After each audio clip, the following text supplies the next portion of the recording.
Welcome back, Goblin Chef's APGAINS. Before I talk about GAC coming to Heroes of Middle-earth, I just wanted to quickly touch on the really weird but also interesting but also weird stuff we have going on.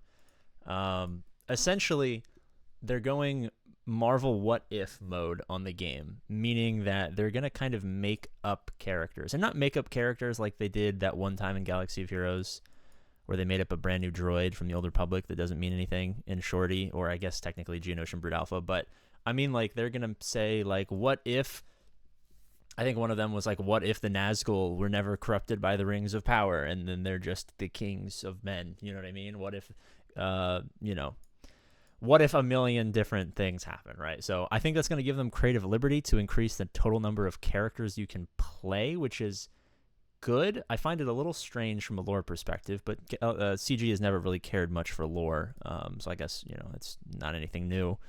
But I would say the main question, I don't know if question is the right word, the main point of interest, I'm not going to be able to win this, they're too powerful for me, is I think the biggest confusion is they don't have great licenses right now. Obviously, they don't have licenses to the movies and stuff like that.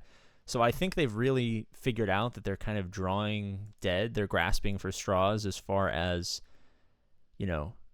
canon characters that they can use for the purposes of the game. So I think we're going to get a lot of really weird iterations of characters. I know they announced like Shelob and stuff like that. God forbid we get a light side Shelob. Like what if Shelob was good? But no, I think it's interesting, to say the least, that they're going to kind of go down the path, or they're giving themselves the opportunity to go. Yeah, see, I hate facing squads that have more gear. They're giving themselves the opportunity to go down the path of just making shit up, which I guess plays into the story that they're kind of trying to create. Not that I've read the story, but from what people say, it's like an alternate timeline. Like there's a ring that you have to get to fix the timeline. I don't know. Honestly, I don't think anyone's paying attention to the story. I'm sure it's great writing, and I'm sure CG has done a wonderful job. That's not why I play this game. I don't think that's why most people play this game. So that's just kind of interesting and something I wanted to talk about. But as far as GAC is concerned, so the roadmap is loosely announced, and they talked about stuff that they're wanting to do, and that they have the first year planned, and the first up to almost halfway through the second year and stuff like that. I actually won that, surprisingly. Farm your AMR. I think that's going to change a little bit of how the game is working right now, because right now it's arena, because that's the only game mode that gives premium currency in the gems, right? Some people happen to be in the Arena Shard of Death. If you're in the Arena Shard of Death, which many of you are, I think the first 20 or so thousand people to play the game are in the Arena Shard of Death.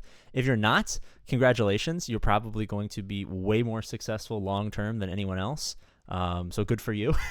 Good for you. But it's good to hear that the game's at least moving in the direction, or that they have the anticipation that the game is moving in the direction of having multiple squads. Because the game is kind of boring where you get to once you get to gear tier 7 and stuff like that, like gear tier 8 is the max. This is the max you could take a character.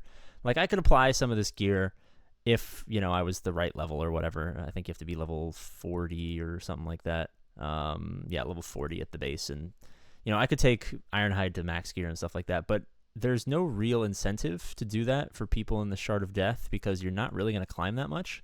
So I think being able to prepare and anticipate a GAC game mode where you can build up, you can have your Rohan squad, you can have your Road to Rivendell squad, you can have your Isengard squad, your Mordor squad, you can have your fucking Goblin squad if you want. You can have your Rivendell squad, which is going to be nice and fun coming up here. I'm not even going to bother searching for Rivendell. You can have your Haradrim squad. Eventually you can have your Nazgul, which I hope they start to implement into the game soon. You can have your dwarves and stuff like that. So I think at least acknowledging that they do have plans to move the game in that direction is nice to know, because right now farming for Arena is the only important thing you can do.